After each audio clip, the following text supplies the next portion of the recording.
नमस्कार, मैं Sumit Sharma national youth party से। तो अभी जैसा कि छठ के ऊपर एक राजनीति हो रही है, क्योंकि हमने देखा है कि चाहे वो भारतीय जनता पार्टी हो, चाहे वो आम आदमी पार्टी, दोनों ही एक दूसरे की पीठ थपथपाने में लगी है कि छठ के लिए अनुमति हमने दिलाई है। आज हम बात करने वाले हैं कि असल में छठ के लिए परमिशन कहाँ से मिली और कौन सी पार्टी कहाँ स्टैंड करती है। तो इस वीडियो के बाद आपको काफ़ी हद तक आपके ज्ञान चक्षु खुलेंगे और मैं दावा करता हूं कि इस वीडियो के अंदर हम आपको जो भी तथ्य देंगे वे सभी सटीक होंगे और अकॉर्डिंग टू तारीख और डेट्स होंगे। तो शुरू करते हैं आज का वीडियो। तो सबसे पहले छठ की जो राजनीति हुई वो शुरू होती है 30 सितंबर 2021 से। इस दिन केजरीवाल जी ने एक मीटिंग बुलाई थी और उसके अंदर छठ के ऊपर रोक लगाई गई और ये डिसीजन लिया गया कि 15 नवंबर तक ये रोक जारी रहेगी।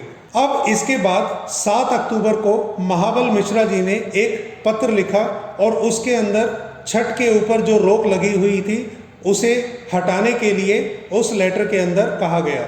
अब इसके बाद पूरी राजनीति शुरू होती है। तो ये शुरुआत हुई 12 अक्टूबर से। 12 अक्टूबर को बीजेपी ने अपने खास नुमाइंदे जो कि मनोज तिवारी जी हैं उन्हें उतारा और उन्होंने पूरी पूर्वांचलियों को भाजपा और गैर भाजपा में डिवाइड करने की कोशिश की, जहां से कि छठ का जो आंदोलन है वो कमज़ोर हो सके।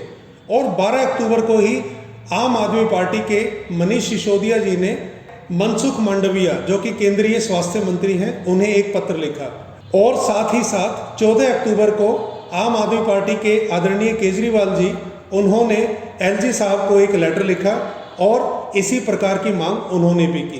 तो अब ये मांग करने के बाद आम आदमी पार्टी और उधर से भारतीय जनता पार्टी दोनों शांत हो गए और बैठ गए इस एवज में कि अब छठ आंदोलन कमज़ोर हो जाएगा। इसके बाद 18 अक्टूबर को मुख्य बागडोर संभाली रजनीश झा जी ने, जो कि नेशनल यूथ पार्टी के महासचिव हैं।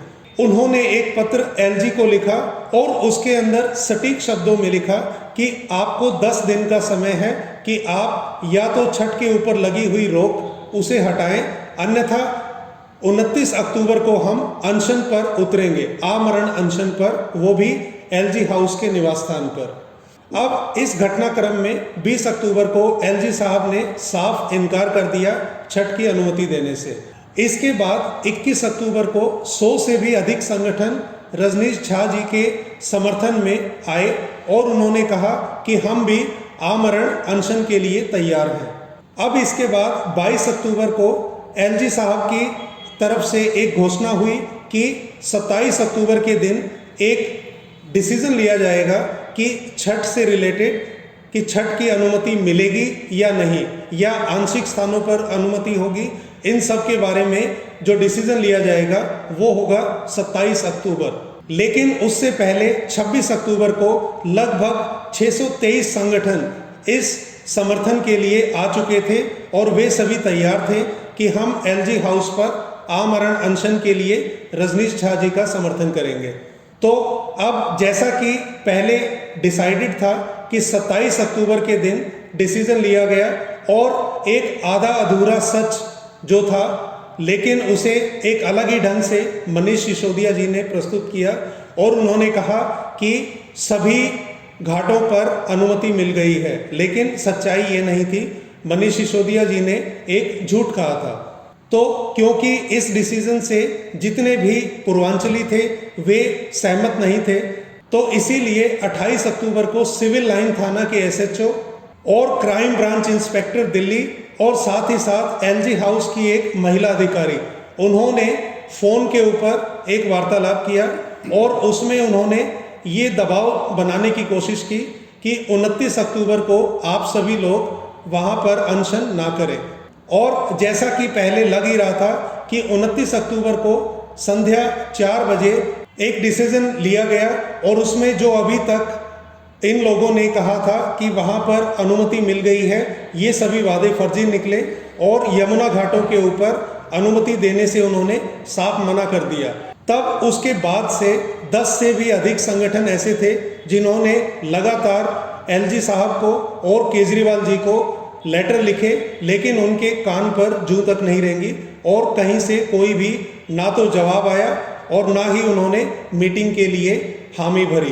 तब 5 नवंबर को छठ पूजा संघर्ष समिति उसके केवल 5 लोगों को ही एलजी हाउस पर आने की परमिशन मिली और एलजी साहब ने वहां 5 लोगों को अंदर आने के लिए कहा, लेकिन उसके बाद वे संध्या 4 बजे तक वहां बैठे रहे, लेकिन एलजी साहब ने ना तो उनसे मिले और ना ही उन्हें किसी प्रकार का कोई आश्वासन दिया। तो ये था अब तक का 5 नवंबर तक का इतिहास कि छठ पूजा पर किस पार्टी ने किस तरीके से बिहेव किया। लेकिन आज की परिस्थिति अलग ही है। हर पार्टी, चाहे वो भारतीय जनता पार्टी हो चाहे वो आम आदमी पार्टी, दोनों अपनी अपनी पीठ थपथपाने पे लगी हैं कि आज छठ के लिए जो अनुमति मिली हुई है उसमें पूरा का पूरा रोल उनका है। लेकिन जैसा कि हमने आपको अभी पूरा तारीखबद्ध इतिहास बताया है, इससे आप ही डिसीजन लीजिए कि क्या एक्चुअल में ये काम उनका है, क्या उन्होंने छठ को रोकने का प्रयास किया था या छठ की अनुमति के लिए, ये आप डिसाइड कीजिए। तो इसी शुभकामना के साथ मैं Sumit Sharma national youth party से आप सबका दोबारा से इस्तकबाल करता हूं और धन्यवाद देता हूं कि आप अंत तक हमारे साथ बने रहे। धन्यवाद। जय छठ मैया।